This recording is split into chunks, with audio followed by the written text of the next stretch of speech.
With free next-day delivery from Staples, you can run your business like a pro. You can guarantee the marketing department that they'll get their supplies tomorrow and guarantee the accounting department that they'll be delivered free. With free next-day delivery, you'll have the ability to move deadlines up and adjust budgets down. Go to staples.com and get the office essentials you need delivered next day for free. Staples. It's pro time. Orders over $49.99. Placed by 5 p.m. Excludes weekends and holidays. Eligible items only. Blog Talk Radio. I almost missed my own timeline here. I see that we're running around like a chicken with our head cut off on a Wednesday morning at 10:30. I am literally just packing up my kids to go bye-bye with their dad, and I am just about to start my interview with Brittany Hebert. I'm very excited about this because we've had to postpone this more than one time. So I want to start off by saying thanks so much to, I want to say it's Renee. I apologize if I'm mispronouncing it, Renee or Rennie. I'm really sorry. In any case, FYI, thanks so much to you, Renee, about setting this up, because obviously we wouldn't be here today without you. A couple quick reminders to everybody about the rest of the week. Obviously, I might have reiterated yesterday, tomorrow at 12 o'clock Central Standard Time, John Urington is going to be coming on. He is, of course, the publisher for a publication called Response Magazine. He'll be coming on the show to talk about the various entities that Response has now moved into, as well as his success as a publisher with that publication. And then, of course, on Friday at 12 o'clock Central Standard Time, we're featuring Marcus Ogden. Marcus obviously happened to be a former NFL player who's now branched out into various other things, including let's see, we have not only have him as a public speaker as well as an author, but he's also started his own foundation, which is a nonprofit, of course, that does three different things. He helps to promote other individuals by not only networking, but learning to increase and improve upon communication, as well as putting together various, I should say, spearheading and putting together various different individuals in various different fields, meaning by that the NFL, the NBA, the NCAA, etc. So it's kind of like a conglomeration of all sorts of different sports individuals and sports heads that are coming together to try to help people to better themselves, not only as business people, but also as people in general. So I'm very excited about that. That's going to be Friday at 12 o'clock Central Standard Time. Couple quick reminders here. I've started off the event page for Kerwin's comic book. This is a friends-only invitation because we are working with a person to put the actual comic into comic book format. What I wanted to do was ideally to get the comic books into the hands of kids, but the problem with that is it doesn't really look like a comic book. It looks like a book right now. And although Kerwin would probably be happy with that, I guess we'll have to have a further conversation. But in any case, I would support anyone and everyone. I ask all to consider making the contribution of $15, in which case you can purchase your own copy. Usually takes about 2 weeks from the time that you order it to get it shipped to you. I have asked Kerwin to be able to autograph all these copies, so hopefully you can buy 4,500 copies that he can autograph and complain about, but in the long run we'll have met our goal. Clearly the point, besides getting these to all 50 states, is of course to raise enough money to be able to fund a clinical trial, and so I'm extremely excited about the prospect of that and even more proud of him. And hopefully with any luck at all, I'll convince my other child, to be able to do something in the comic world. I'm really excited about it. So the only other reminder to everybody before we start with Brittany is that we are going to be holding our Art is Alive Film Festival, my festival. As you all know the backstory about it, so no need to get into it. But to remind everybody, it's the weekend of September 28th through the 30th. It's going to be at the Producers Club in New York City. And yes, I am going to be opening up one more category to be accepting probably 10 or 12 more films because we can now and because we have the date pushed back. So to anybody who's interested, go to the Facebook page, which is Art is Alive Film Festival. You can submit through there. You can also submit through the actual website, which is listed on there as well. So without further ado, we have Brittany on the line. Let's get talking to her and find out all about her new ventures with her new nonprofit. Brittany? Hi, guys. How are y'all? Yes. Hi, Sin. Oh, I'm tired. It's a Wednesday morning, and I've been rustling around with my children, getting them ready to leave. It's so crazy around this house. How are you this morning? I'm doing fine, but I'm kind of in a chaotic mode, too, because between fundraising and, I still work in the oil and gas industry, and then we're moving into a new house Friday. It's a little crazy. Oh, my God, you poor dear. Now I feel bad. I hope I wasn't rushing you around too much. I'll try not to keep you longer than like 45 minutes to an hour then, because I know what it's like to move, and it's crazy and nuts, and I know totally what you mean. I have a date with my laptop today. I have to do 35, 40 pages of writing today. So it's me and my laptop all day and all night, all by myself. Yay, in the air conditioning. Okay. Awesome. So now we're good. I'm sitting down and ready. So You are. You're comfortable. Okay, and my kids are actually sitting in here, and they're being so nice and so quiet, and I love them to death. They're just being absolutely awesome. I want to start off because the minute I listen to you, to those that are listening in that don't know, you're originally from Louisiana, and it's no surprise. I can hear you. I can hear it in your voice and in your tone. You're really thickly accented. I'm sure you've heard that before, right? I grew up on a small farm south of Lafayette, Louisiana, so it's called Mouton Cove, to be exact. So it's very Cajun. Wow. And now, okay, so obviously, because you're from Louisiana, and second of all, I made a point to mention this when I did a little intro about you, you're a total tomboy. And what I find really cool about that is that when you were younger, you were a tomboy, and to me, you seem like you're a totally grown-up tomboy right now, too, which is so funny because if you look at her picture, I said this, you're breathtaking to behold. You're absolutely beautiful. And so you look at this picture of Brittany, and you're like, tomboy? No, I don't even see it. But Am I to ascertain that if I were hanging out with Brittany for a weekend, it would be all about getting on a horse and jumping out of a plane and doing all that really cool stuff? You know what I mean? Yeah, it's definitely a variety. I'm game for any adventure, but I grew up in the outdoors, and we grew up taking our farmland and what God gave us on the land and to put it in our bellies. So hunting and fishing is definitely a big hobby for myself and my family and friends, and so we really enjoy it. We do it whenever we have time to do it, right? But it's awesome to take fresh speckled trout out of the freezer last night and grill it up, and throw some vegetables on the side. So that is a huge part of my life. That's my personal hobbies, but I do love my high heels and lipstick, too. How funny is that? Okay, so now I'm listening to it and I'm thinking, okay, so how did you learn, like, for instance, you're catching your own food there. So how did you learn to, like, clean fish and prepare this and all this good jazz and stuff? I mean, how does that count? I mean, because most of us women, like me, for instance, I can catch a fish, but the minute I need to do anything else with it, I'm like, don't touch me. I'm a typical girl as far as that stuff. So how did you get in touch with your little tomboy side? I mean, is that just kind of you to begin with, or is that something that maybe is kind of fostered through all the sense of adventure that you have?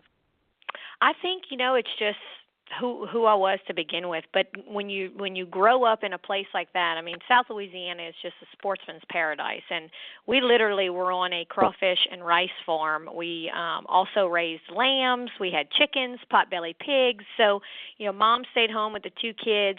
Dad worked.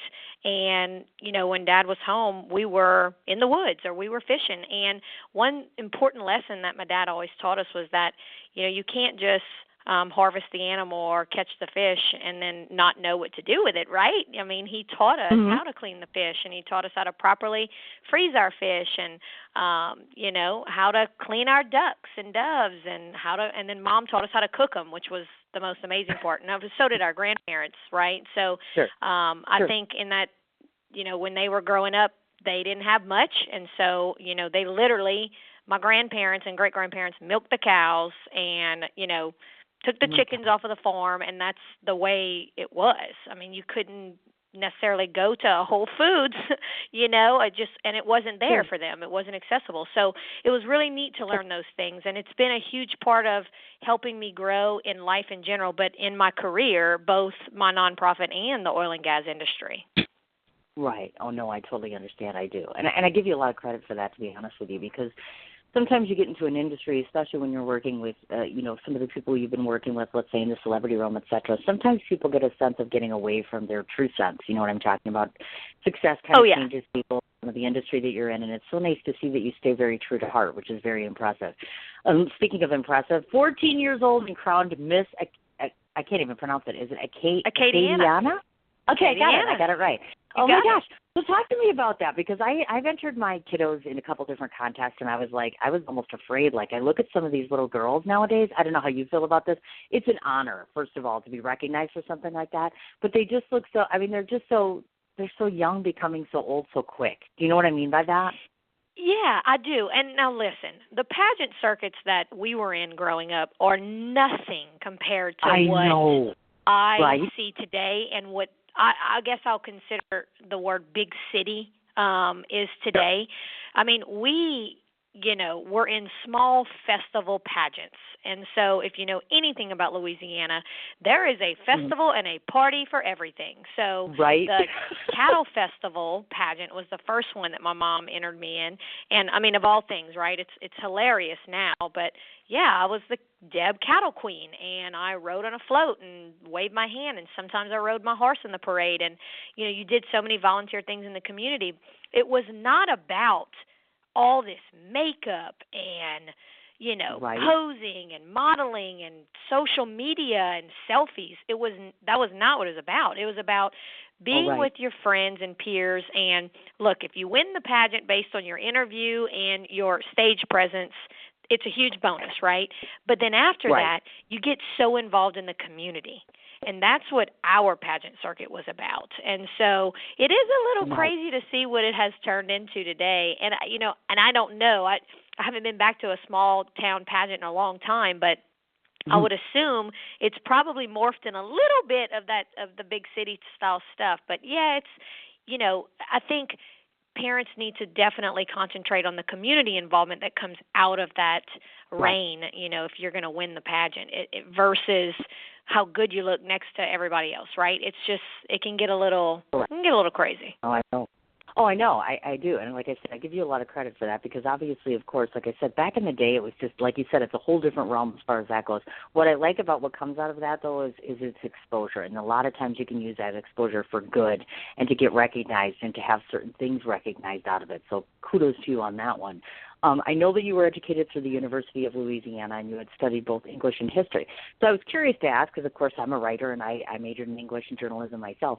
Do you ever get a chance to use the English side of things, or is that something that you'll utilize in the future? I guess I didn't see in your background that you've done, like, extensive writing or taught English, et cetera. So I was just curious to ask if you ever get to use that, or will you?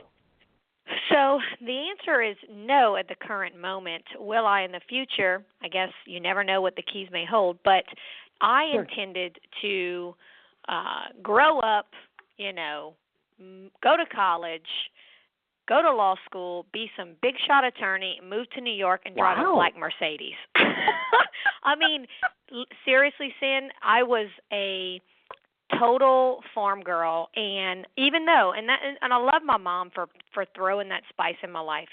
I'll never forget the day she said, "Britt, I know you love being in the woods with Dad, and you love your rubber boots and your horses and whatnot, but it's time to learn how to be a lady too." And so that's where the pageant circuit came in. And actually I was showing lambs that year in 4-H, and I was pretty good at it and loved it.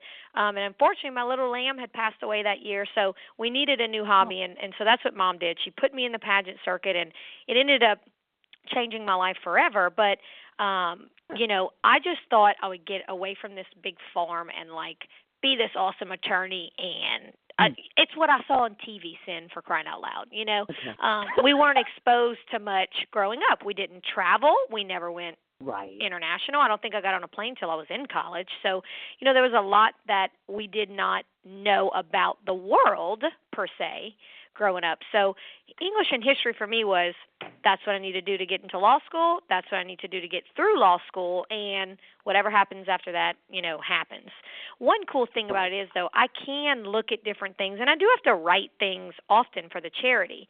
We always put 3 and 4 sets of eyes on it, but I've got a few, ways about it that I was educated at UL, and I liked reading, and I have to read a lot, and so I guess I kind of use it in a way. And I would love to one day write a book about my life. So you never know. I might sit in the cabin when I'm 50 years old and write it all down one day. But I guess it's a long answer to your question. But it was intended for law school. Didn't go that way.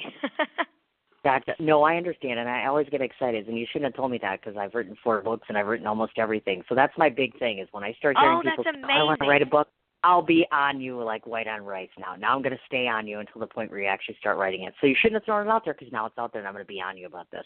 Words are like magic to me. So I'm like, hold me accountable. How do you... Well, right, because, if you have all these great words inside of you and you don't do anything with them, they just sit there, and then nobody else gets the benefit of reading them or seeing them, and it's, to me, it's a travesty. So, yes, you're going to be accountable. My last guest made me accountable. Thank you, Sonia, because now I have to run 2 miles every day. No thanks to her. So now I'm on the accountability factor for that, so I'll put you on the accountability for this. Now, there you go. Obviously, you're not just a founder of a nonprofit. Clearly, you do many other things. So one of the things I wanted to mention is that you have a day job. Obviously, you work with the Wellstead Energy Group, and I know that you are one of their leaders in terms of gas and oil sales. So I want to talk a bit about obviously, this has been known traditionally, so I'm told, as more of a male-dominated area, meaning gas, oil, things along those lines. Yeah, industry as a whole. So I want to talk about what makes you stand out. I want you to toot your own horn a bit about in terms of what's made you successful in this business. What intrigues you about being in something like this? Because to me, it just I'm not going to lie, it sounds kind of humdrum as far as that goes. And most importantly, has that kind of helped to foster a foundation for doing well in terms of promotion and marketing for your own other businesses? Yes. So I guess let's start with the fact that I am a female in a male-dominant industry, and there's something about that challenge that I love, right? Mm-hmm. I'll never forget when, and there's a long story of how I got into it, which is all related to my charity organization and I think just God's path, period. But I'll never forget when I moved to Houston and took the job offer to take an operations role for Pegasus International. So I was the logistics coordinator, 22 years old, sitting in a corner office in charge of 120 men that were on pipe-lay vessels in the Gulf of Mexico or on onshore, right-of-ways, getting ready to lay, 60 miles of 20-inch pipe, right?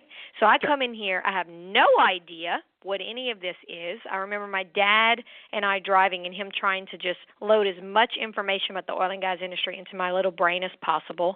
And I sit in this office and I have a Rolodex of people. I had 500 people that I needed to learn their skill set, their background, and how we were going to apply them to our clients' projects to make sure we were providing the right solution for our client, right? So we could, in turn, put gas in our car and turn our light switch on every day, right? That's the whole idea of the oil and gas industry at the end of the day.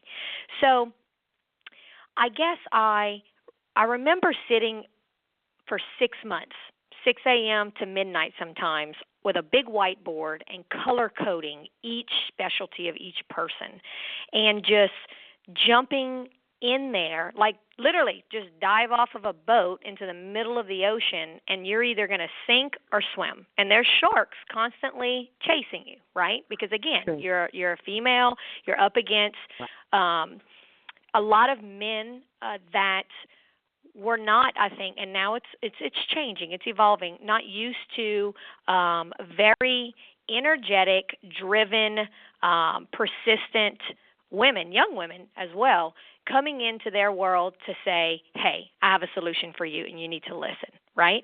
As a female, sometimes, and it takes you a while to develop and get that reputation going, and you only have one shot with your reputation, especially as a female, and I can talk about that in a minute, but you've got to know your product, you've got to know your client, and you have to understand what you're selling, and you have to understand how you are going to be able to provide a solution to them.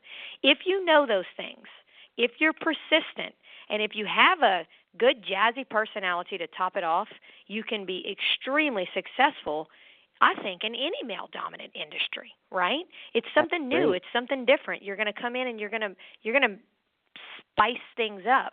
But it was just a challenge for me, Sin, and it was a challenge that I wanted to be one of the first or, be able to sit in a boardroom with 20, 60-year-old men and them take me seriously and walk out of there and say, wow, I did that, I did that. Right. So it took a lot of patience, a lot of time, a lot of research, and a lot of gumption and just pure persistence. I've got a way about me that people think I'm a crazy scheduler, I guess. I have a paper calendar that I write everything down in, and I literally go through each month, and I'm like, okay, we're going to highlight today what I did not do, and who I need to follow up with. And I make these lists. And then I sit down and I make these phone calls, or I send the emails, or I send text messages. And you just have to follow up, until you finish what you set out to do. I think a lot of people, and I'm in sales now, so it's even harder. It's not all about playing golf and taking people to lunch. I promise you, it's a big misconception about sales out there. But you have to follow up, Sin. If you don't follow up, if you see somebody tomorrow in a meeting and you tell them about your product, and then 5-6 months goes by and you haven't called or touched base or been in their face, why would they remember you, or why would they think about you amongst the hundreds of other competitors out there, right? Right. So I'm real big on follow-up and persistence. I hope that answers your question a little bit, but I guess at the beginning, it does. I didn't mean to interject, or I didn't want to interject. No, you're fine. I was curious about, in terms of the persistence, and how long did it take once you started in gas and oil, for instance, to get to the point where you're at now, in terms of your sales numbers being where they're at, et cetera? Where did you kind of reach your plateau, or have you even reached your plateau in terms of sales and soaring in that industry, or do you find that you'll venture off more towards your nonprofit and kind of move away from that as a whole? Because I could kind of picture that. I was thinking, I wonder if she'd go head on full force with her nonprofit. Yeah, that's a great question, and it's been a huge challenge in my life for the past 10 years because I've devoted my, extra time to building this brand and this nonprofit and the end goals of saving all these children. And so it's funny, there's several articles that have come out in the past few years that Brittany leads a double life, that I lead a double life, that I am out there working the day job and hustling and selling products or coordinating and doing logistics, and then in the 4 o'clock in the afternoon I'm running over to meet a potential donor to donate to Sky High. So I have led a double life for quite some time, hence probably why I'm not married nor have children of my own yet, because I devoted so much of that time to those two things. But it's what I wanted to do in my early 20s. It's what I wanted to do in my life. But, no, I don't think I've reached my full potential. What I did in January is I decided to start my own LLC and consulting company. And I said, you know what, there's a lot of companies out there that want me to sell for them, of course, and everybody wants you to make them all the money, right? So I said, let's get smart here. And so I opened BMH Performance, LLC. And so what I'm doing right now is I'm consulting for WealthFit Energy Group, fantastic company, love my boss, love the people, family-oriented, and our products are the best of the best. They just are. And so that consulting gig is working out wonderful, beautifully. I have a new little rate sheet that I have out there for people if they want me to, pursue a project for them, or find out who the lead guy is on this job coming up, or what's this pipeline project coming down the pipe look like, And so if they want the information now, they're going to pay for it. A lot of, for years completely. You just gave it away, and that's fine. But I've worked so hard for so long to create this massive Rolodex and, more importantly, to build the relationships that I've built in the oil and gas industry, right, which in turn, Sin, have all turned into my donors at Sky High. Wow. So it's a beautiful partnership. It's a beautiful thing. And the other thing, too, is you kind of led right into my next question, which is, of course, obviously in the future, people that look on my posts all the time, they kind of see who's coming on my show and what they're doing. So some of them saw you and they thought, oh, my God, she's so breathtaking, just as I had said. So, of course, you answered my question, which means you're single and you don't have children. So, this could be a means where you find your next husband by somebody listening on the show. So I guess I have to ask the question, is she single and mingling? And I know that you have no time like I have no time, but that doesn't mean we all don't want to find someone. So I have to ask the question, is Brittany looking for anyone or accepting anyone? Or what would be the guy that would get Brittany's attention? Well, technically I'm off the market. So I actually met a phenomenal, I'm not married, not engaged, but I do have a boyfriend. I get it. And and we met actually 5 years ago now, and it's again, one of those things that God puts in your life. But I was hosting the first sporting clay tournament for the Ronald McDonald House of Memphis, which houses only St. Jude Children's Research Hospital patients, okay? So we had started this phenomenon of sporting clays, women-run in the South, that was raising, now millions of dollars for pediatric cancer, and it's been a jazzy thing. And so Ronald McDonald House said, Britt, do you think you could come up here and do it in Tennessee? And I said, yeah, why not? Of course we can. I can put on a sporting clay shoot in my sleep. So went to Willows in Tunica, Mississippi, at Harris Casino, actually. And so the sporting clay manager at the time, Justin Rogers, is who I had to work with for several months. And so we built a great friendship, and that led to a romantic relationship. So he has been my boyfriend for a few years now. And he's a great guy. He actually just was named all-time defensive player at SMU College, so he was a big football player. Yeah, and so great guy. We love the outdoors, and that's kind of what brought us together, and he supports a ton of my time towards my double life. Let's just put it that way. So we'll see where it goes. I still don't have the ring on the finger, though. You know what I'm saying? I totally know what you're talking about, and I live a life that's very similar to yours. And that obviously, of course, my children are first, and I have multitudes of things that I'm doing within my career.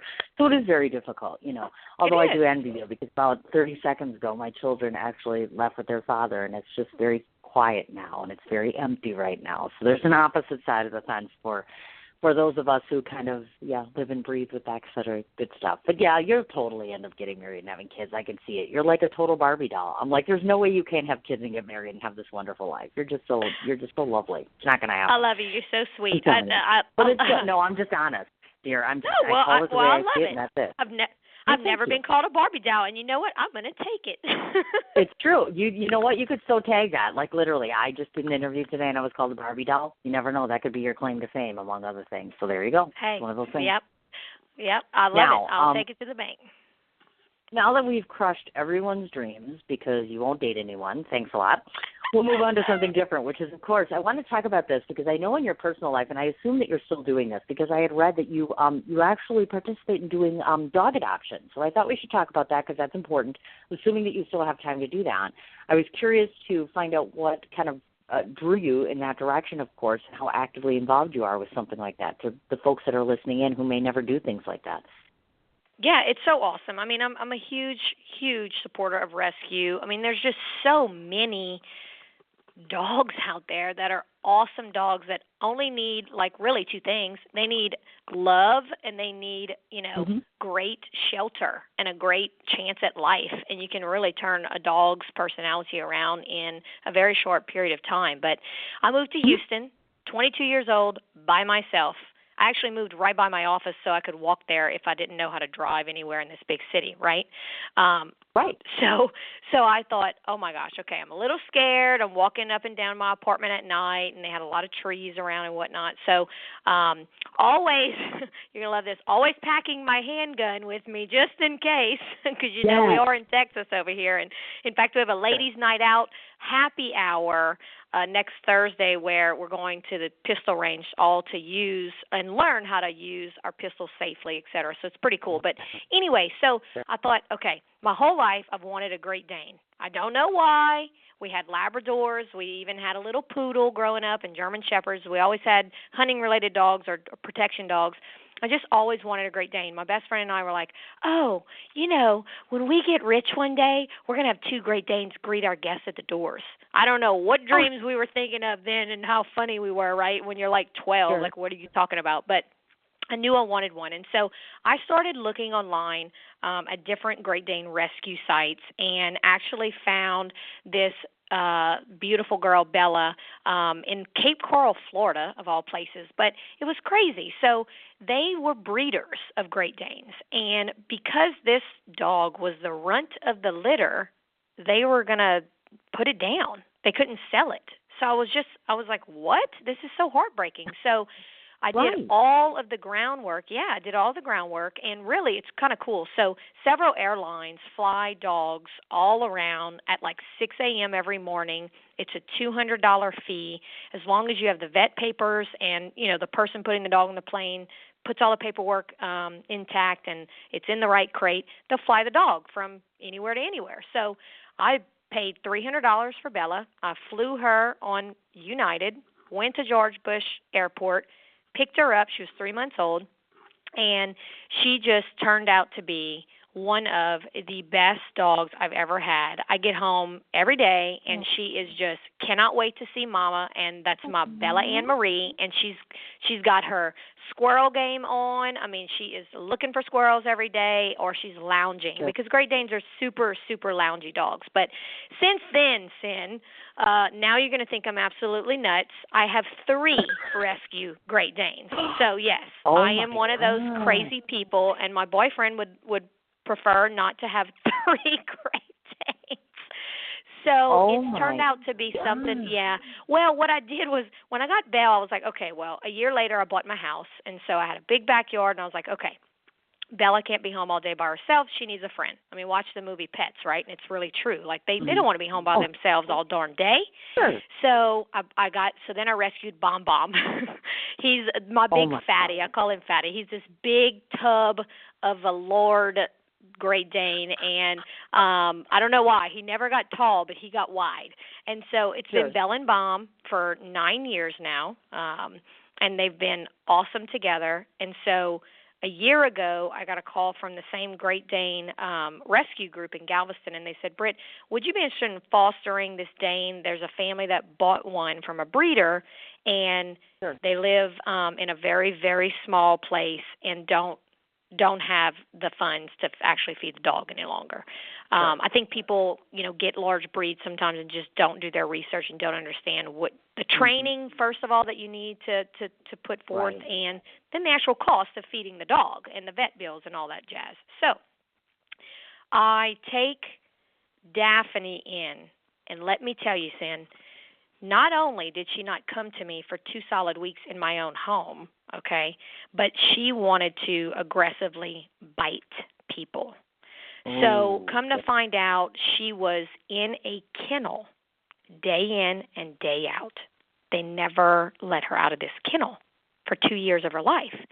She even was raw on the bottom of her belly from sitting in that kennel all day. Yeah. Oh, yeah. no. Yeah. So you get owners that just, again, they don't have the means to take care of it. It doesn't matter what kind of dog it is. And so now it's like, okay, now I have a new challenge. I'm going to turn this dog around. It's kind of like a project of what you can do to even a person, Sin. Look at all the kids out there that we have so many kids in orphanages and so many kids that need to be adopted in our country, and it's like, go for crying out loud. I know there's all these ways to get pregnant now, but it's like, go give another child a life, So anyway, don't get me started on that. But I take Daphne, and in 6 months, I turned that dog completely around. Now, she is like the talk of the town. She looks like a milk cow. She's so beautiful. She's the Harlequin black and white. She's tall, she's lean, she walks, on her little harness all over in the neighborhood. She goes to the dog park. We take her to wine parties in city center. She's like, you bring her out somewhere and people go nuts. They just love her. And she's just a loving, good dog. So. That's so wonderful. Look at that. See, and I admire the fact, because this is so funny, because you're talking about how busy you are and such. And that's like one of the number one reasons my kids have asked for a dog. And I'm like, you know what? We haven't heard enough time with the cat. I already feel guilty like she's not getting enough attention. And dogs are like having a child, really. You almost are having children of your own. You're kind of getting a sense of that because you have to be there and you have to walk them and pay attention and make sure they're okay. 100%. It's a lot. It well, is. Definitely. And if you don't, yeah, I'm sorry. If you travel as much as I do, because I do, and you go you have to have the means set up outside of that. So my dog walker, or my neighbor comes over and feeds them on a weekend, or whatever you need to do. But you need to make sure that if you're not there a lot, you do have someone that's loving and capable that do want to be the doggy sitter for you. You're absolutely correct. I couldn't agree 150%, like I said. And they keep asking, so I'm like, when I get to a point where I don't travel as much, it's like they just left, and oftentimes I'll travel, then I'd consider it. But I give you a lot of kudos, girl, because let me tell you, I'm too selfish right now. I don't think I could do the dog thing. But thank God for people like you, because saving dogs and saving lives, and that's just another, look at this, we're on to 50 things I admire about her, and we're not even done yet, right? She's so funny. Speaking of which, I'm so honest. Just a couple of things we want to mention that are spectacular about Brittany. First of all, she was recognized by the Houston Business Journal for being one of the 40 under 40, and also, of course, guest of honor at St. Jude's Houston Gala. She's also been featured in the Acadiana magazine. I have a question for you. I am completely envious of you because recently, or not so recently now because we had to reschedule our interview, you had attended a concert, or Big and Rich was part of one of the things that you had done. Let me just tell you how jealous I am because I love them. So Are they the did you meet them? Are they cool? Are they nice? Are they cuter in person? Not that they're not hot to begin with. I want the lowdown. I'm like, so give me the lowdown. I'll give you the lowdown. First of all, they are amazing people, period. Big hearts, like sit down and literally grab a cigar and a glass of Crown and hang out with Big Kenny and John. I mean, that's how they are. And so 5 years ago now, we met through my very good friend Eric Trump, who had the Eric Trump Foundation and raised money, lots of money for pediatric cancer for many years, and they were playing at his function in New York, his golf tournament for St. Jude, and we met there. And we hit it off, and that's just one of those things where I have a little way about not taking no for an answer or just going all in, Sin.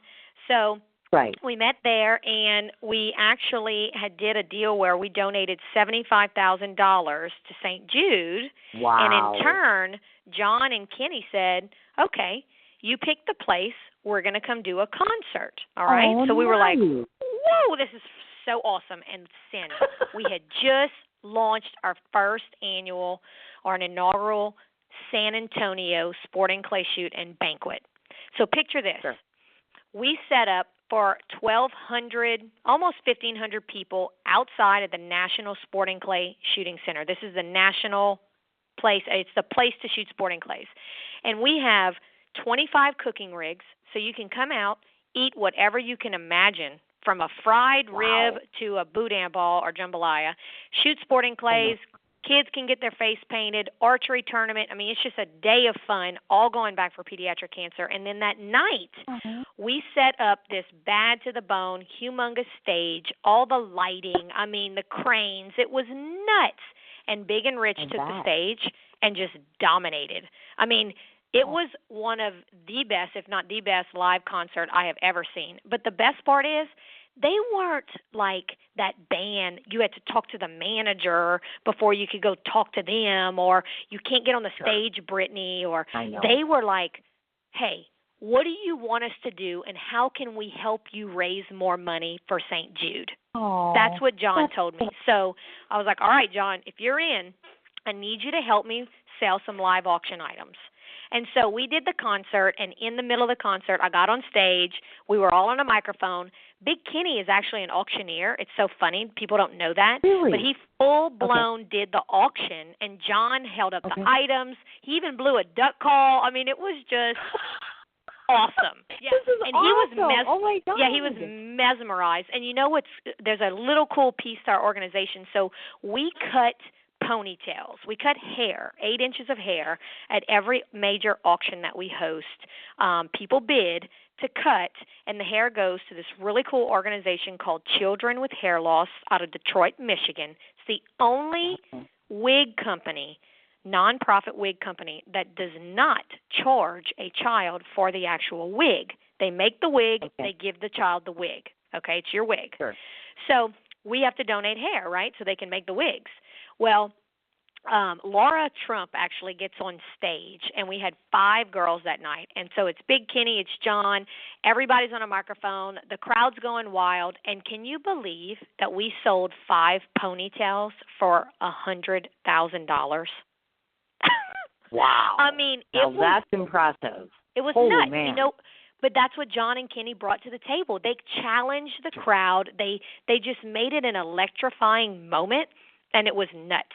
So from then on, we have remained very good friends. He's awesome. I could shoot his band manager, Charlie, and I love each other. I mean, I could shoot Charlie a text right now or tell John, hi, I love the new album. And he'd be like, thanks so much. We love everything you do at Sky High. I mean, so since then, he has come up with an awesome idea to host a private party at his home in Nashville. Nice. And if you've ever been to John Rich's home, it is phenomenal. So, yeah, I don't get those invitations, actually. So, like, if you guys are listening, big, rich, both of you, little tiny person here. Well, not really little tiny. I think with 61,000, we're doing pretty good. So, little tiny video person here saying, maybe you'd like to come on my little tiny show. I'm actually good. Brittany will tell you I'm being nice. Aren't I being nice to my guest right now? I'm trying to do a phenomenal job for her. Trying. And I like you guys, and I like your music. And as of this morning, apparently I've decided, I'm hanging up the radio show after next month. So you guys have to come on sooner. You're not coming on at all, I guess. That's what the boss said, meaning me. I just made that big announcement this morning. I think people are kind of in culture shock that I think I might very well be giving up radio after 5 years. It's kind of I don't know. I'm not so sure. I don't know if I've done the right thing or not. I guess I'm still kind of mulling it over this morning. I was pretty angry yesterday, and I'm like, oh, that's it. We're done. I'm not doing this anymore. And then I get on the show with someone. Well, it's a new revelation. I don't even think you're. Is it Renee or Rennie? Rain. How do I pronounce it? Rain. Is it Renee Hirsch? Rain Hirsch. Rain. Okay, so I don't think Rain knows this yet. In fact, I haven't told Anita Publicist yet. I had I guess we could talk about this real quickly if you're not bored. The long story short is I've been doing this for 5 years. You know, I have a really hard time tooting my own horn. It's very difficult for me. I spend a lot of time promoting everyone else. So for me to talk about me is very hard. But, you know, I've grown my audience to, about 61,200 people. And we have an international following, and we have 20 states that are following. And I've done this myself, no agent, no publicist. And, you know, over the course of 5 years, I've had a few publicists, and I've had a few regular people that, you know, the pulling the no-show or the calling from a subway or, you know, this is a professional show. I work very hard. I do my job. I'm a journalist. I work very hard for the people that come on this show. I try to. And so when I become disrespected and people, you know, cancel an email or they cancel an hour before the show and, you know, I don't charge a publicist for this. I don't charge people to come on my show. I've offered this for 5 years now, finding my own sponsors, and I'm tired of it. You know what I mean? I'm like, I'm the boss, and I don't really appreciate that. And so I woke up this morning, and I'm like, why am I doing this? I mean, I love my show. I won't lie. You know, I get to interview celebrities like you every day, and a celebrity in my book is educating, inspiring, motivating. That's all you need to do. You're a celebrity because of that. It's not because you're on TV. It's not because everybody knows you. That's who you are. So it's really hard for me to consider doing this. For me to be this angry to say I'm done is a really big move. So there you go. That's it, folks. That's why I want to leave because, people, you know, this is like the 7th time now in 5 years. It's not a lot, but after a while you're kind of like, I've spent my career promoting other people, and now here we are. You know what I mean? Does that make sense? Yeah, I do. But, I mean, just double check and pray about it, and you know, and here's the big question. I thought about that. Does it add value to your life, Sin? Does it add value? Does it make you feel good every day? I think my radio show has led me to meeting some of the best friends I'll ever have, to meeting some of the best people I've ever had, formulating some of the best. I mean, you know, from this show has spiraled other things, opportunities to meet celebrities I wouldn't have met before, an opportunity to, I'm starting my own magazine, I'm doing a calendar this year, my son's comic book. It's spiraled into a lot of things, and I am immensely grateful for those sorts of opportunities. I'm just in one of those, I've had an enlightenment, as they call it, a life enlightenment, and I'm a Catholic. So, you know, I believe very firmly in my faith, and I'm going through a lot of transition. And someone told me when you have an enlightenment in life, nothing makes sense to you. Everything seems like nothing is going to make sense for a while. So I just need to kind of sort out how I feel about stuff. I don't know where we got on this, folks, but thank you for listening to that. So I don't know what's going to happen. We went from big and rich to life in general, but hey. Thanks a lot, Big and Rich. So there you go. Thanks. You've been called out. I'm calling you out, Big and Rich. You got 2 months to get on my show. Assuming that I go through this, I have a feeling that there's a lot of people that are going to try to talk me out of it. I don't know. As it stands get right ready. now, that's my standing thing. Yeah, so we'll see. Here comes that accountability. Now I'm in big trouble. So there you go. Yeah, there you go. So now that we've done our Big and Rich thing, obviously there you go. So I want to bring up something clearly that is important to talk about because you just mentioned it, and I think. Forgive me for bringing this up because you brought up Eric Trump. Okay. I was going to bring up the Eric Trump Foundation. Yep.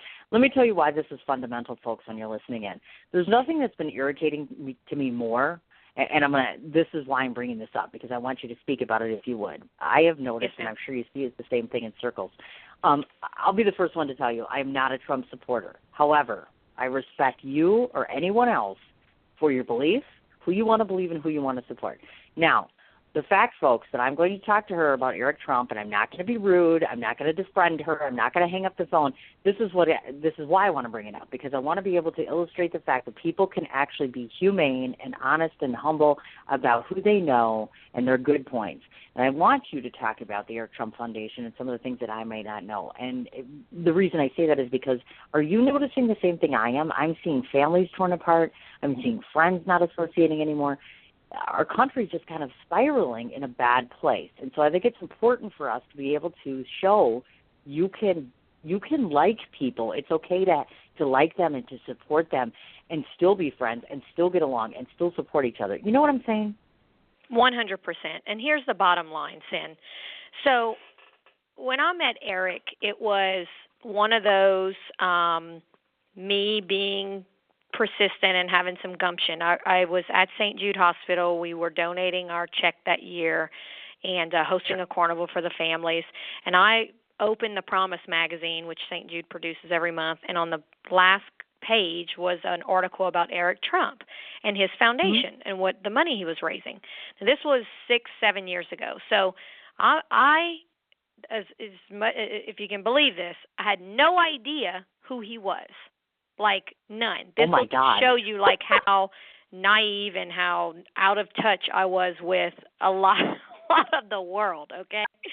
So, and I still today, like, rarely watch TV. So, sometimes I catch myself out of the loop with what's going on. But anyway, I don't know who he is. I look at our St. Jude rep, and I'm like, man, we have the same story. Like, he was in college. I was in college. He got together with his buddies. I got together with my best girlfriends. And we both wanted to do something bigger than ourselves. We didn't have kids of our own. We weren't married. We were both in our own careers. But we wanted to do something bigger than ourselves. And we had a passion for this place or for this catastrophic disease that these families are fighting every day that I truly think was put in our lives, you know, that was God's decision. He picked us, and that's just what happened, right? And you either act on it or you don't. And so Eric acted on it, I acted on it, and I said, I want to meet this guy. Don't know who he is, don't know where he's at, I want to meet him. Well, what do? Get back to Houston, look it up. Oh, my God. Well, this is a little bit going to be a little harder than it's probably not going to be a phone call, right? So for 4 months, I called the Eric Trump office in New York and consistently left messages, emails to try to basically meet him to tell my story and just meet another guy or another person who had done the same thing right out of college, because it's rare. I mean, it doesn't happen, or you don't meet people every day that have done that. Long story short, speed it up, we meet in his office, myself, my best friend Crystal, and Eric and Lynn Patton, and we just immediately hit it off. It was an instant connection, because I'm sitting here actually trying to explain to him what a sporting clay is and shotguns, thinking this guy has no flipping clue about shooting guns, okay?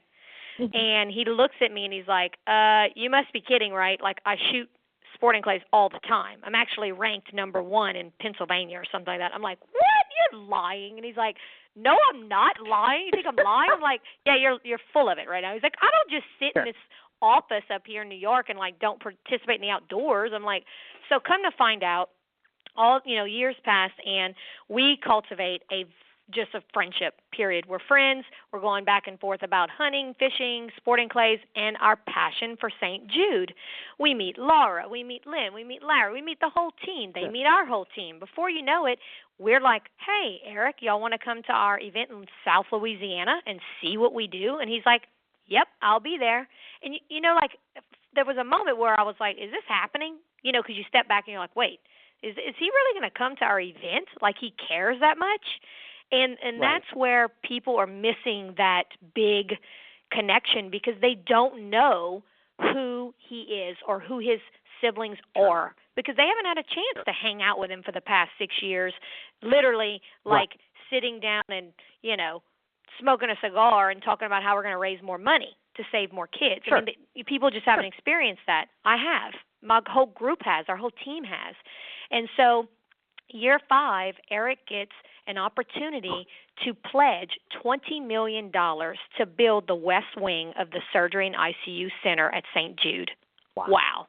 And I'll never forget the text message. I was in Missouri deer hunting, and he says, you should join the A team because we're getting ready to donate $20 million. And I'm like, oh, my God, what? This is amazing. Now, think about it, Sin. We're a small nonprofit, especially then. Sure. I mean, we were so excited about donating $500,000, and didn't have access to the things that Eric had access to, right? So you think, okay, It was kind of a friendly competition at the same time. Like, okay, I'm going to outraise Eric Trump one day, And so it was always kind of fun like that. Oh, yeah, I was always like, I'm going to catch up with him. Get ready, Eric. So, he offers over a glass of iced tea at Lavo, New York, and he says, you know what? My whole life, we've done this, and we've spent so much time, and that's what people don't realize either. Eric gave so much of his time, like I have, literally dedicated so much of our time and our life, living a double life, running a company. I'm doing an oil and gas sales job, and then running 2 nonprofits, right? And, just the same thing I did. And that's what people need to understand. And he said, I want my friends on my floor. It's going to be the Eric Trump Foundation, Surgery and ICU Center, but I want my friends. I want the people who have followed us and have dedicated just as much amount of time, got their hands dirty in raising this money on my floor. He said, what do you think about a $100,000 donation from Sky High, and we'll give you a room to name? Now, Sin, we at this time would have never gotten those opportunities from St. Jude. We're just too small. They're not sure if we can raise that amount of money. It's not rocket science. It's understandable. It's big business. They're a business at the end of the day. So for us to get that opportunity, number one, we were just through the roof. Oh, my God, our name might be, all our hard work. And then you see the name on a family room at St. Jude. How amazing. And then the fact that Eric just said, I want my friends on the floor. So he did that. And instead of us doing $100,000, little old Brittany Hebert shakes his hand and says, how about $5 million? How about $5 million? And he's like, what? And I'm like, yeah, you know what? You might do your 20, but we're going to step up our game. $5 million. We've got 10 because we had 10 years to raise the money. Okay, $5 million. Right. And what? Let's do that. And he's like, okay, I'll give you the entire Basically, we were able to name the surgery ICU patient waiting room, the family waiting room, and the recovery room. These are the sickest of the sick kids, Sin. These are ICU, on their deathbed kids. And when the family is waiting there to find out if their child is going to make it out of brain tumor surgery, Sky High and Anadarko Petroleum and Strike Construction and all of our oil and gas companies are on the wall. They see who donated so much time and money to help save their child. And that for us was a dream come true, and Eric gave us that opportunity. And so for just as long as we have, they've been gritting and grinning, hosting golf tournaments, hosting galas, and they've been raising money for one thing, and that's to save these children that no parent, you have kids, no parent wants to hear your child has cancer. None. Of course. So if there are not people like me and Eric leading teams of volunteers and staff members to ultimately do something bigger than ourselves and give back to the greater good, then what happens? These kids die. No, I agree. All of them die. 1 in 5 do die, but they all die. So that's Eric. That's the Eric I know. That's his wife, Laura, unbelievable. That's the Laura I know, who, by the way, is a huge, huge proponent of dog rescue. Okay, huge. You'd love Laura. Phenomenal. Rescues dogs. Well, Laura, maybe if you're listening, come on my show. Did I just say that? Oh, my God, I just said that. Holy mackerel there. She's phenomenal. That's scary. She's great. She actually came to Houston, Texas this year after the presidential election and all that jazz and donated her time pregnant and all, and came to our Ladies Who Brunch and spoke at our Ladies Who Brunch event this year and helped us raise $55,000 in like an hour for Sky High. I mean, that's who they are. That's who I know. I will always support my friends. I consider them my best friends, and they will always be a partner of Sky High. Wow. There let me just say this much, or actually I was just going to say, let me just ask the one question, which is this. If people are listening right now, and like let's say there's somebody like myself who isn't necessarily as, go team when it comes to Eric Trump, because obviously if we all read the news and watch things, obviously, Eric is there's been some news and there's been some controversy and there's been obviously ongoing talk about the entire family. So if someone's listening right now and they're reading all this information about Eric, what's the one thing that you would suggest to them in terms of formulating opinions? Because I think one person takes one thing and then all of a sudden they turn it into 100 different things. You know what I mean? Meaning that they think they know because they've read a news story that could be falsified, etc. So what's one lasting impression you want folks, outside of obviously this lovely soliloquy you gave about him, what's one thing you want folks to remember to really know about him, because you've had contact where most of us haven't, that they can take away from this show? I think at the end of the day, people need to look in the mirror and say, what have I done in my entire life to give back? Or what have I done in my entire life to be the best person I can be? And, you walk away from that mirror and just think about the fact that you could be scrutinized for as low as it is the way you walk down the street. Sure. It's not fun. So these are good people. They have big hearts. They want to do good for the world. They want to do good for our country.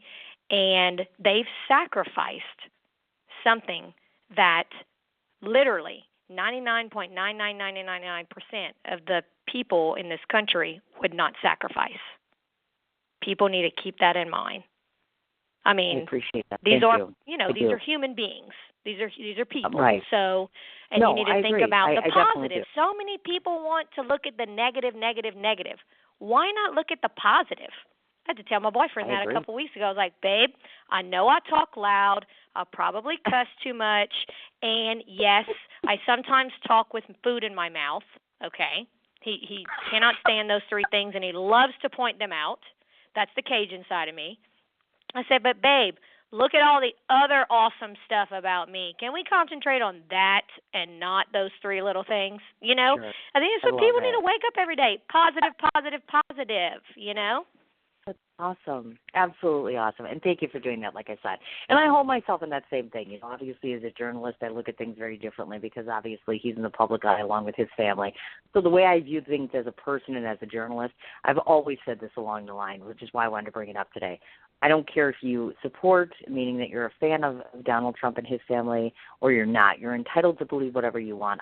I want the ugliness to stop, the fighting and the bitterness and the name calling and it's so inappropriate. We're at a point where we have bigger things that we have to deal with. I agree. Yeah. Which brings us, of course, to one of the main reasons you came out, which is, of course, to talk about Sky High for St. Jude, which is a nonprofit. And to folks that are listening in who may not know, this is a nonprofit who puts on things such as sporting clay shoots to raise money for both the patients and the families. So the first question I wanted to ask, of course, about your organization is, sometimes people are proponent for particular organizations or particular causes because it's personally affected them. Have you known individuals through St. Jude's? Is that how you originally wanted to pick them? Or what was the driving or motivating force behind them in particular versus another organization?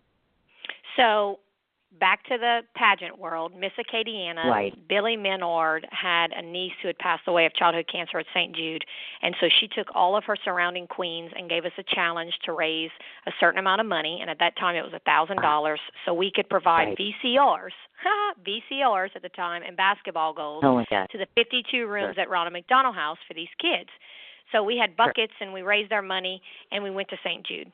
So 7-hour road trip, never forget it. Me, Mom, grandmother, my best friend Lindsay, all of our queens, Keisha. We get to Memphis, Tennessee. I'd never been past north of I-10 in my life. And Sin, you walk in the doors of that place, and if it doesn't change your life, I don't know what will. It is just one of the most phenomenal facilities that is comprised of so many amazing people, from staff, from the scientists, from the best oncologists to the dentist. That is literally, there's dentists on site, to the teachers, because these kids are not in school because they're going through treatment, so they have to keep up with their studies. Just to the volunteers that have so much heart and warmth for families that they do not know, because people are coming from all over the world. We met families from Israel, Chile, and Russia. We were at St. Jude a few weeks ago, and then you meet so many families. A majority come from Louisiana, and so you're 14. You're thinking about what? You're thinking about the next dance party. You're thinking about hopefully the new gun my dad's going to get me for Christmas, or you're going through life as a teenager. You're not thinking about other kids that are dying. Why would you? Unless you're exposed to it, unless it's your sibling or a very, a close family member or friend, you don't understand and know these things. And it doesn't matter what your parents put you in to volunteer, because it just doesn't hit you until you see it. And so I saw it. There's a little boy there. We're putting on a Mardi Gras parade. He hasn't eaten in 3 weeks because he's so sick from his chemo. And he sits down with me. His name was Dalton. And I talked him into trying my chicken and sausage gumbo. And he sat there, and he ate and ate and ate and ate and ate. And his parents were just, elated. They were crying. They were so happy. And that was a moment for me at that age that I knew God had showed me my vocation. I would always do something with this place, do something with or for these children. And I didn't probably understand it then, but I knew it, right? And so we spent time there. We walked every hospital hallway. We met with doctors and nurses, and we understood what, out of the 57 catastrophic diseases that they were researching and trying to cure, what was the latest? Oh, my gosh, 4% of kids with leukemia in 1960 died, and now 94% of kids with leukemia live. That was all because of Danny Thomas's dream that he put into effect, right? He took his passion, he took his pledge, actually, you'll like this, he took his pledge to the Catholic Cardinal in Chicago, and he promised a shrine. He built it. He put his passion into action. That's what I say about myself. You put your passion to action. He built this place. He grabbed all the best of the best in the world, and he changed the game in pediatric cancer. And he changed the game in sickle cell and in AIDS and in so many different diseases that they study and do research on. And so what the most phenomenal thing is, though, Sin, they're free of charge.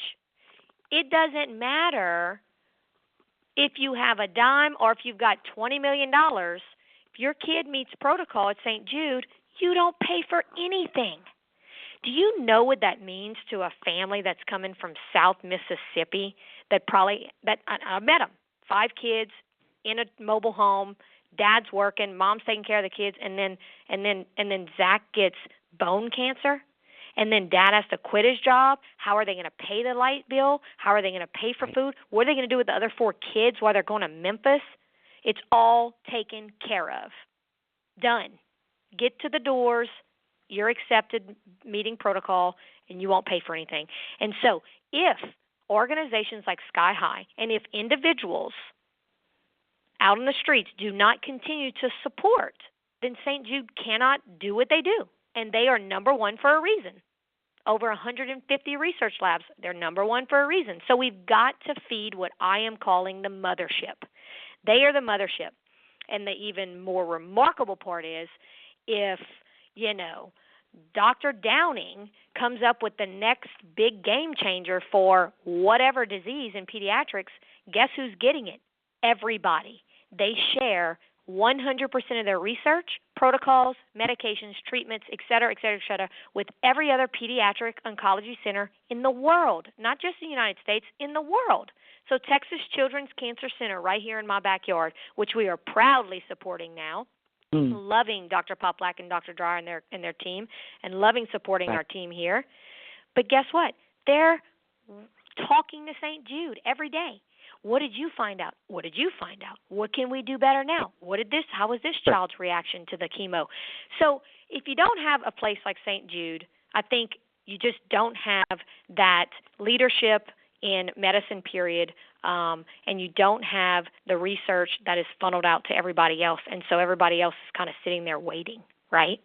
So that's why we pick St. Jude. That's a long answer, but there's a lot of passion behind it, and that's why we pick St. Jude. But Sky High is growing, and I have so many big dreams, and the vision's huge, and that's the idea. We want to be able to help other oncology departments too. That's why we just partner with Texas Children's Cancer Center. We're so pumped, and you never know. We might do San Antonio Methodist Pediatric Oncology down the road, or CHOP, or, there's so many amazing facilities out there. So if we're out there on the ground, and believe me, we're on the ground, we get our hands very dirty, we have blood, sweat, and tears from hauling ice to a trailer from Midland, Texas to Lafayette, Louisiana, and we're raising the funds. We're educating the community. We're out there saying, volunteer, come help us, come to the gala, come to the sporting clay shoot, come pass out T-shirts and cups and whatever. We're educating the community and giving them that opportunity. Then why not? Why not support an organization at Sky High who's then going to turn around and say, here is, which we're very proud, over 70 cents to every dollar that you donate going back to these cancer research facilities. That's what it is. That's very, very nice, actually. And I wanted to mention, I know some of your past events. I know you've done golf outings in the past. You've done your ladies' brunch. One of the things that I want to touch on are the different programs, maybe because individuals who are listening in haven't had the good fortune where they've been able to peruse your website and your Facebook page and all this other good stuff. So there's a couple of different things that I want to highlight on. There were 5 things in particular. I know we talked about ponytail donations earlier. She does such things as Sky High Adventures, the 50-cent challenge, and donating fabric for blankets and pop tabs. Obviously, we've seen other people do those things. But I'm curious about focusing on these Sky High Adventures and the 50-cent challenge and the fabric for blankets, because I have, like I said, because we have 20 different states listening in, people are listening in and wondering, okay, how can I most effectively help her organization? So if you would speak to some of those programs, I'd appreciate it. Yes, it's lovely because it is. Not everyone shoots sporting clays, and we understand not everyone wants to go to the gala, so we give everyone an opportunity, literally, everyone. And I want to touch on Dollar Day, so don't let me forget to tell you about that. But the fabric for blankets, it's really cute. We had a teenage a daughter of Bob Buck, who's our vice president on our board, who works for Anadarko Petroleum, Maddie Buck. She, on Friday nights, instead of doing other teenage things, got her friends together and had pizza and started making blankets, handmade blankets. They're really easy. She created a little video, and she teaches you how to do it, but it's basically 2 pieces of fleece material at a certain measurement. You cut the sides, and then you tie them together. It's super simple. Like you can make a blanket in 20 minutes, 10 minutes probably. And so Maddie and her friends started Tie for Sky High and started making these blankets. And the highlight of our year, Sin, is when we go to St. Jude and donate our funds that we've worked so hard all year to raise. And we host a carnival, a huge, spectacular carnival at the Ronald McDonald House. But St. Jude buses in all the kids and families after treatment. A lot of people don't know, but St. Jude is primarily an outpatient hospital.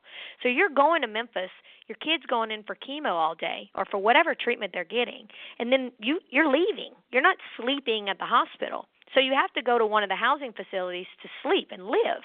And Ronald McDonald House is dear to our hearts for many reasons, but there's 52 rooms there, so we put up this spectacular 80 by 120 tent.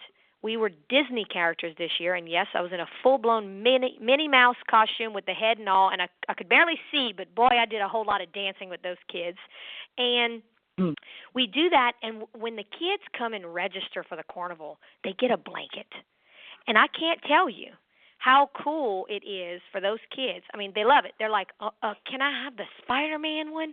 Can I have the older kids, can I have the camouflage blanket? And it's this really cool, neat fleece material, and they go back to their room, and they've got their new blanket, and they put it on their bed. The little ones all go through the hospital in Red Ryder wagons, and we're at the hospital the next day.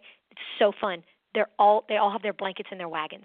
Mom puts their blanket at the bottom. They get in their wagon, and we walk around. We're like, oh my God, that's the Texans football blanket we made and brought over here.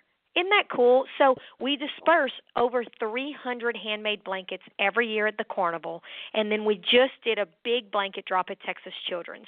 So listeners out there, literally go on our website, skyhighshoot.org, and you go under programs, and you click Tie for Sky High, and there's an entire tutorial on how to make the blankets. And then if you make a bunch, and it doesn't matter, it could be 1, 5, 10, some people make 50. Companies do it for their team building now. Nalco Champion just did a huge team building where they made like 100 blankets. Call us. Call the office. We'll figure out how to get the blankets either from you straight to St. Jude or from you to our office. I mean, however which way, we'll handle the logistics. You just make the blankets. So it's really neat. It's a cool thing. That is really cool. I totally like that. I forgot to mention, you're still participating doing the Amazon Smile program, yes? Oh, yes, we are. Please pick Sky Cool. High for St. Jude. That's what I thought. Okay, I wanted to make mention of that because sometimes people look at stuff and they'll be like, oh, wait, what's the deal with this and this and this? So I wanted to throw that out there. Now Yes. talk to me about the dollar thing. Tell me about the dollar thing. Yeah, so it's kind of, we marked 50-cent challenge, I guess. 50-cent challenge is basically this. If your company is interested in taking literally 50 cents a day out of employees' paychecks and funneling to Sky High, it's $15 a month. It was just more of a mailbox money idea, and we have some companies that do participate. But we just launched Dollar Day. Sin. Literally. Okay. Who doesn't have a dollar? Like it's in... Like as okay, in maybe that's why I don't know about this.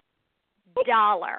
Okay, so on September 30th, which is the last day of Childhood Cancer Awareness Month, September, go gold, we at Sky High are going to have a call to action on social media, okay? And we are asking people to do one simple thing, and that's text to donate. It comes out of your phone bill. There's no work involved besides taking your little thumb and texting a few numbers to Sky High and clicking the donation amount you want to make, and boom, you're done. Dollar Day. You participated. One day takes you 1 second, 1 moment, and you can save a life. You can save one life. So we're really working hard on that, Rain and our marketing company, because here's the thing, Sin. To get the masses to donate $1, Danny Thomas was real big on this. He'd prefer 1 million people to donate $1 to St. Jude than one person to donate $1 million. Why? Because it's raising more awareness, right? So we want to raise awareness. My dream is to be on Good Morning America on Dollar Day and just telling everybody alongside Michael Strahan and Robin and saying, all right, guys, you got 1 moment. Pick up your cell phone, text to donate, pick your dollar amount. Boom, you're done. That's what we needed. And could you imagine what would happen if the masses of people would do it in this country? Right. Just imagine. I totally can imagine. I mean, and you know what? Everybody's so familiar with St. Jude's that it should be a done deal to begin with. You know what I mean? It's such a huge charity that does so much good work for families, and I totally know that. Actually, I have a question for you because you have a little more experience in this area than I do, and you may not know this. My son, who is almost 13, is up until 5 months ago, was a seizure patient for over 3 years. So he worked the Children's Hospital unit, and he was there and obviously in and out of treatment. So out of it, he has put together a comic book that he's actually written and illustrated, and now we have the book together. So I'm looking for hints. I keep asking people of this. I'm here to tell you one of the things, and I'm sure you can appreciate this. There's a lot of red tape at times that comes along with dealing with children, and I've been going through. The goal is we're raising money for a clinical trial, and that's $25,000, $30,000 for one. That's hard enough. But on the other side of the fence, my son wanted to have pediatric seizure patients on the units having copies of this book. So I came to them and I said, you know what, I'll give you XYZ amount of copies for free. I want you to house them in the units. And I'm having such a difficult time getting all 50 states to participate. So I figured since you were on the line, I would just ask you if you had any good suggestions or hints. I've been asking everyone, and they're like, yeah, you know what, it's going to be difficult. And I'm like, I guess I'm frustrated by the fact that I'm trying to do my son is trying to do a very good thing, and there can be adversity to this, and it makes it very frustrating for people. So I'm just curious if you have any good idea. If you don't, I'm not going to be earth-shattered. I'm going to keep doing it, period. But yeah, well, hey, remember my big word, persistence? Like just, you never give up. I'm a little surprised by the fact that it's not, you're just calling the hospital itself? I have a literal email list that I started off with. And the reason I say that is because his book I have a film festival I'm doing this year. I have his book. I have this radio show. I'm starting a magazine next year. I'm doing a calendar this year. There's only so much of me, and I don't have an assistant. So the reality of the situation is it's just me. So I wish that I had time to call every single hospital in every single state, and I don't, So it's been a lot of email correspondence and asking help from PR people, you know what I mean, all that stuff. So, I can only do so much unless this became a full-time job for me, and I don't think I can right now, you know what I mean? So I'm just been emailing different people. Now I'm trying to do out of country as well because I'm an overachiever, and I don't do well with no. Like when people tell me no, I get really frustrated. So I'm like, we're just going to find another way because it's about my child. If it was about me, it'd be a little different, but it's about him. So that's why I said, you deal with children's, it's just frustrating because you're trying to do a good thing. The patients are children. This isn't about the adults that run a hospital. My kids sat on a monitor for 3 days solid, and they don't get out of bed. That's all they do. They sit in that bed. And so his book, is, talking about Sergeant Seizure, and he cures seizures. And there's a good guy, and there's a hero, and there's hope in this book. And he just wants them to believe that there's somebody out there who's going to make them better. So that's where my frustration comes in, not just as a mom, but as a person who's been in that room with a child. They need something. Yeah. They need morale my boosting. suggestion, That's a morale my suggestion is this. This is the beautiful part about volunteers. If you have access to volunteers, and put it out on your show, or on your website, and say, sign up here to volunteer for comic book disbursement and blah blah blah. Right. So get the script and get these volunteers on the phone. I think I put out a little thing on my Instagram on Monday, and my word was persistence. And I said, a lot of times email and text messages are the easy way out, right? Because we're so busy. Right. We just shoot an email, send a text. I know. And some people don't respond. Pick up the phone. So there's my advice. Exactly. Pick up the phone. I had emailed Texas Children's a couple times, no response. Right. I picked up the phone. I was driving to a lunch, and I said, I need to speak to someone in your department that's going to accept the donation. Okay? They patched me to Lisa McCoy. Now we're partners with Texas Children's. Sometimes you have to pick up the phone. Create a volunteer button on your website. Get volunteers to sign up. Give them the list of the locations that you want to see your books in, and have them start calling one by one by one. And again, persistence. If they can't get through to the right department, find out from that person who is the right person to talk to. And that's where I'm a big proponent on phone calls. It's just sometimes I think people get too caught up in email and text messages, and people want to hear your voice. I agree. No, I do. What do you definitely think? agree, and I like that suggestion. That's a great idea. Thank you so much. Now, the last thing I want to mention before I forget are these upcoming events. So I know of three, obviously. In August 26th, you're going to be at Brooklyn's Down South, which is the Hunt for a Cure concert, which is going on August 26th. And then, of course, obviously, on September 23rd, you're doing the, let me see if I can pronounce this right, it's Permian Bayesian Sporting Clay Tournament, which is in Stanton, Texas.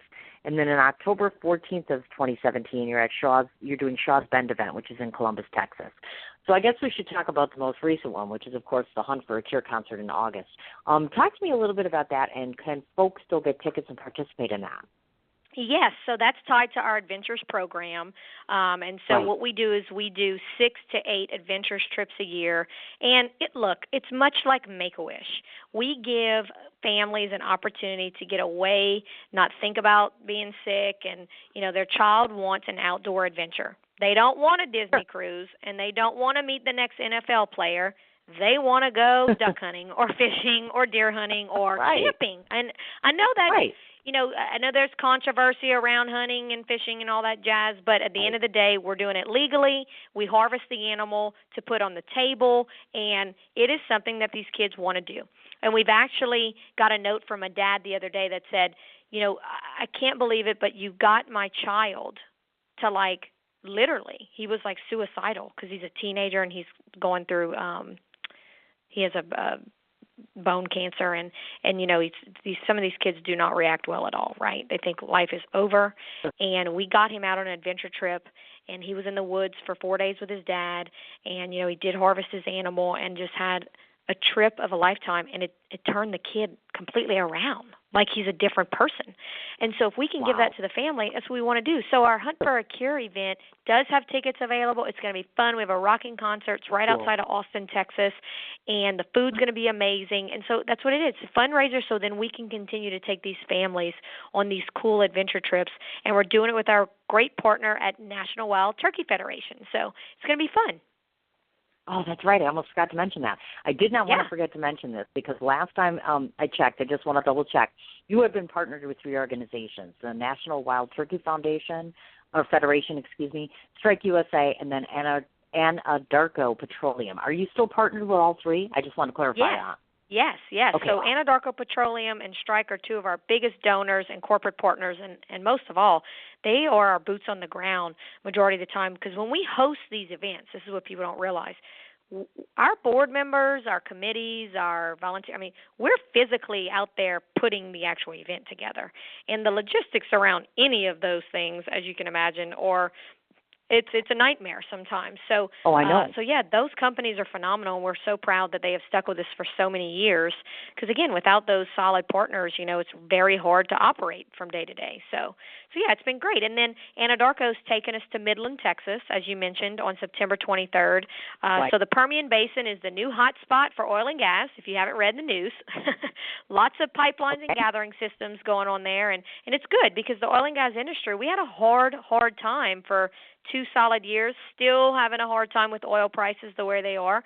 And, again, another controversial, industry out there, but I don't think people realize that when you turn your light on or when you get in your car or even when you ride your bike, that petroleum or oil and gas is all tied into that. So keep that in mind, listeners. You need those things. So for us, and that's our jobs. So many people lost jobs. That's our jobs. That's how we feed our families. So, so we're super excited. That's going to be a rockin' tournament, and our oil and gas folks are really excited there. And then we go to Shaw's Bend, which is a small little place that's actually connected to a rodeo arena, and they're going to have a youth rodeo of all things, and we're going to have a cookout, and so it's going to be a lot of fun, little sporting clay shoot. But our big bang 5-year anniversary is San Antonio, and that's November 10th and 11th. We actually have George Strait's Ace in the Hole band, like his actual band, not him himself, I wish. But Ace in the Hole is our entertainment. We're at the Hyatt Hill Country Resort and Spa. So what's so cool about that event is bring your family. Bring the kids. There's a lazy river. There's campfire s'mores every night. There's movies on the lawn. There's the spa for the wives if you don't want to go to the sporting clay shoot. It's a weekend of fun, gala that night, concert, live auction, entertainment. My funny self is on the mic the whole time. It's a blast. And then Saturday you come out, you shoot, you eat, you drink, you grab a nice cold beverage after, and it's a great weekend. But we have some big goals this year. I think Brad Howell, who's our chairman, stands to raise about $1.5 million at that event that weekend. So I told him he better show up with that check because I don't like those promises, I love it. that you can't my gosh, keep. she's so cool. Yeah, that's so awesome. It's going to be a fun rest of the year. The beginning of the year was just as crazy, and so that's what we do, Sin. Anybody's welcome. We'd love to have supporters in any way possible, whether it's through our programs, whether it's just donating that $1 on Dollar Day or coming out to our events. We really, really love what we do here, and we put a lot of passion behind it. And at the end of the day, just for all the parents out there, think about, the grace that you have a healthy child, and help the ones that don't, Well, of course. And we don't want to forget to mention, because I almost forgot this little tidbit, but this ends the last question that I have for you is, I know that you participate in doing guest speaking in different times throughout the year. So is that something that you still do and you have time for, et cetera, those that are listening in that might have listened to you and thought, you know what, this is an incredible person that's inspiring, that I want to have them doing something with me? Yes, the answer is yes. And you asked where the fork in the road was earlier, but the dream of mine is to really get the speaking platform, on a fast track, so I could in the future retire from the oil and gas industry, sit as CEO and founder of Sky High, take this thing to a national level, and speak and inspire, especially the youth. I love going to schools. I love going to 4-H clubs. I love going to Rotary clubs. Doesn't matter what age. It's really fun to get out there and motivate young people to put their passion into action and to motivate any age, really. I mean, so yeah, I'm loving it. I'm available to speak. I'm trying to kind of get that platform off the ground. And so whether it's a corporate event, a team building event, whether you want to talk nonprofit fundraising or just business in general, I've got a few different categories there. But yeah, I'm ready. If you're listening and you want me to come speak, I'd love it. Cool. Look at that, see? And look at this. Can you believe this? We have been together 90 minutes. That is awesome. I know. We could probably talk all darn day. Oh, my God. And I feel bad because you're like, I'm moving and I'm this and I'm this, and all of a sudden it's Don't just feel bad. I'm like, oh, my God, I've kept her. Oh, my God. No, okay. Girlene, I was so excited about this today. Thank you, really? by the way. You have no idea. I'm super excited. Oh, my God. Like, this just was wait. a highlight of my week. I was like, I have a podcast this week. I'm so pumped. Oh, my God. Listen to this. Now, there's a few couple business things we have to cover. First of all, before I forget to remind you, to anyone that is a fan or follower of yours, it takes about 2 hours after the time of completion, and then I will send you a link over because I Facebook friended you, and I'll send you a link over, assuming that I'm fortunate enough to be in your group and circle of people. I'll send a copy of the link over to Rain and you also so that you can have the interview. You can post it if you like. It takes about 2 hours, like I mentioned. I do not want to forget to mention this. Rain Hirsch. Fabulous, fabulous, fabulous. 3 reasons why. First of all, thank you so much for coordinating the two of us. Second of all, I didn't get a chance to tell her this, but oh my God, that girl, another thing, beat with the beauty stick. That's what I call it. There are some women in my life that are just beat with the beauty stick, and she is certainly one of them. She is absolutely phenomenal looking, lives and breathes her job in the best way possible. I think she's phenomenal. So, Rain, from me to you, another wonderful guest. Thank you so, so much. Anybody who is interested in needing publicity, needing anything outside of the box media is your place. So definitely thank you to Rain for organizing the two of us together. I'm going to read off a list of places where people can find you. So I'll read everything off. You let me know if I've forgotten anything. You got it. The website is, and it's Brittany, it's spelled Brittany. Her last name is spelled Hebert.com. That's her main website, which talks about Brittany herself. And then for the organization, there's also skyhighshoot.org. She has a LinkedIn profile. She is on YouTube. She has 2 Twitter handles, which is at skyhighshoot and at Britt, Britt, skyhigh. She is on Facebook with her own personal profile, as well as Sky High for St. Jude, along with Brittany. And is it Hebert or Hebert? How do you pronounce your last name? I don't want to read that It's out. Cajun French. It's Hebert. I know. No one gets it, but it's Hebert. Got it. Mm-hmm. Brittany Hebert, Sky High. And also on Instagram, she is herself, which is Brittany Hebert, and then, of course, Sky High for St. Jude. Is there any place that I've missed you? Any other place where people can find you? That's it. I do have a public figure page on Facebook, and it's just Brittany Hebert. Yeah, you can go in there and follow me on Facebook or follow the Instagram. But ramping up the inspirational stuff coming out every week, and so and we're going to start some video sessions very soon. So thanks so much, guys, and thank you so much, Zen, and thank you, Rain. Y'all are the best. Now, the last thing that we do on my show, in case you haven't listened to my show, is I get to take 2 minutes to tell the guests what I think of them. That would be you, Brittany. And the reason that I do this is twofold. First of all, it's the only part of my show that I don't write because I'm a journalism major, so I love to just write, period. But this is completely unscripted. This is just from me to you. It's literal impressions that I get through the course of speaking to you, researching you, etc. And so people take it differently. Sometimes people cry. Sometimes people don't know what to say. It's kind of an interesting. It's my niche. One of the things that's unique to my show is I feel it's important. Even if I never talk to you again, you'll know specifically what I think of you. So here we go. The first time that I was approached by Rain, I asked her, I said, why don't you send me over a roster of individuals that you feel would be good for my show? And she highlighted Sharon first, who I interviewed first, and then, of course, yourself. We had a little slight delay in getting booked together, and now we are finally together. The 3 main things that stood out to me from you is the fact that you remain very true to yourself. And I say this because I've read all the different material. I've read your interviews. I've read the stuff on Facebook and also on social media and your website. You're very true to who you are, which means the tomboy inside of the beautiful woman still exists. Why is that important? Because typically most tomgirls, including my own daughter, who started out as a tomboy herself, Stay true and devoted and dedicated and loyal and loving to the things and the people that they love so much. I knew from the get-go before I started to interview you that you would be that individual, that you would be that person who is dedicated and loyal and passionate and outspoken. In fact, those are a lot of the qualities that I have. I'm not a tomboy, but that's a lot of the qualities that I admire, that inspire me, that entertain me, that make me more motivated. You're a person who can walk into a room, put that beautiful smile on, and people will follow you anywhere. How do I know this? Because I've seen it, because I've heard it, and because you've proven it time and again, not just by your accolades, but by the fact that there are people all across the world, and including especially in Texas, that are moved by the fact that you take so much of your time and your trouble and your hard work and your heart to try to save lives.